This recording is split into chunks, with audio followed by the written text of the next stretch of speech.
Stranger Things is officially over. After 10 long years and 5 even longer seasons, the Netflix hit finally ended just weeks ago, and it didn't go well.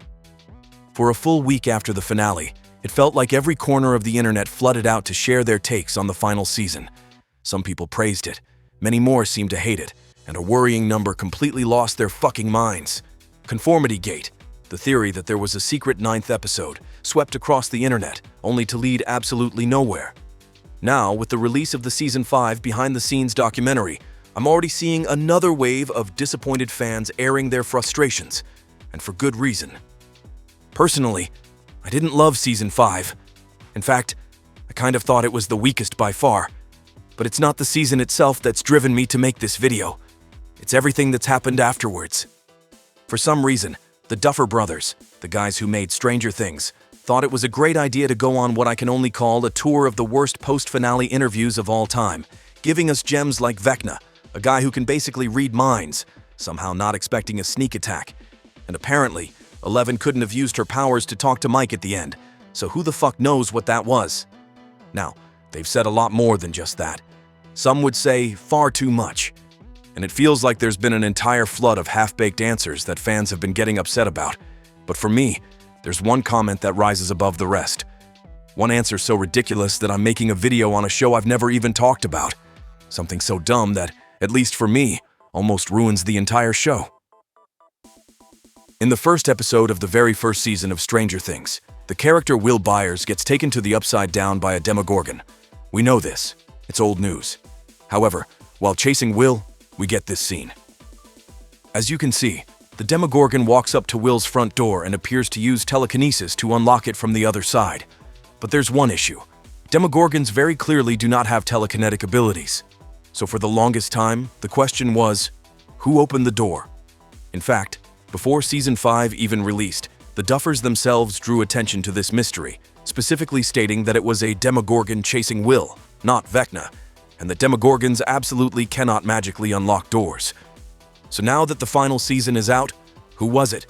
Who opened the door? We still don't know. We simply never got the answer in Season 5. But in an interview with the creator Pay or Wait, which I'll link below, all credit to her, great interview, the Duffer Brothers had this to say.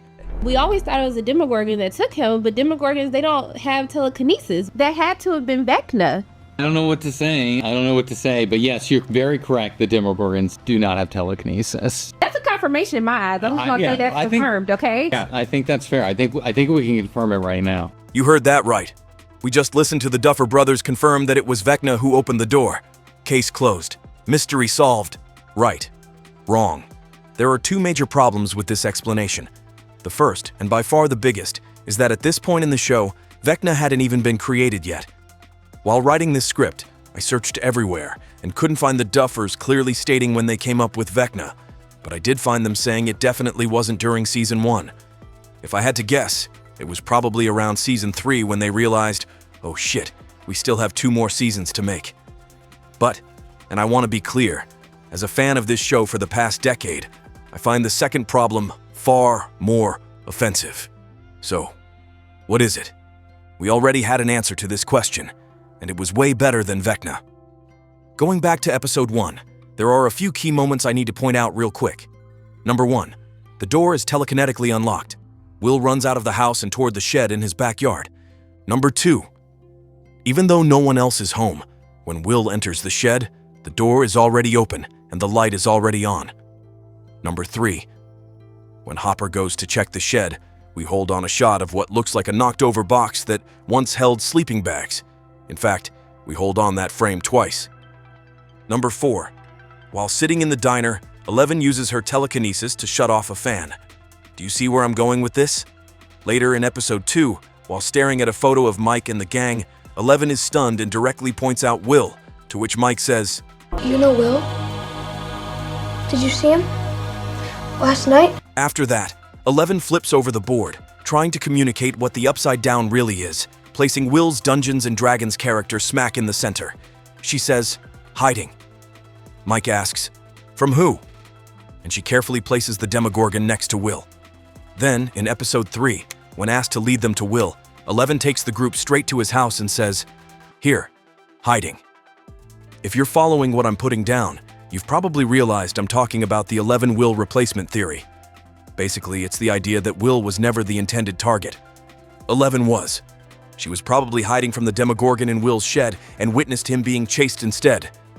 Rather than draw attention to herself, Elle, just a terrified child, used her powers to unlock the front door, allowing Will to be taken in her place. The problem is, I don't really think this was ever meant to be just a fan theory. Across the first 3 episodes of the first season, and honestly throughout the rest of the season, the show very intentionally drip-fed us clues, like the ones I just covered, subtly but clearly pointing toward this being what actually happened. It was smart. It was deliberate. It was storytelling that felt earned, satisfying, and carefully crafted to reward attentive viewers. Though apparently, 10 years later, it just isn't anymore. Now, we're told it was Vecna. He must have remotely controlled the Demogorgon and used his powers to open the door himself. How satisfying is that explanation? Really, how satisfying is it to dismiss everything that came before and slap a retroactive answer on top of an already clever, well-constructed mystery?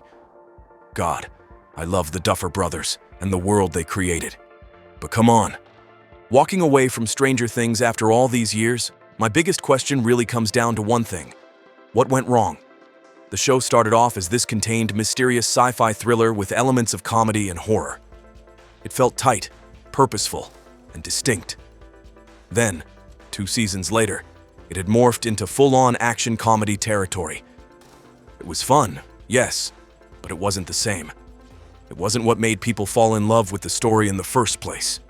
Season 4 swung back towards strong mystery and effective horror beats, but by that point, the word contained no longer applied. There's something to be said about the MCU-ification of Stranger Things and the massive drop in quality, especially in Season 5. But who's responsible?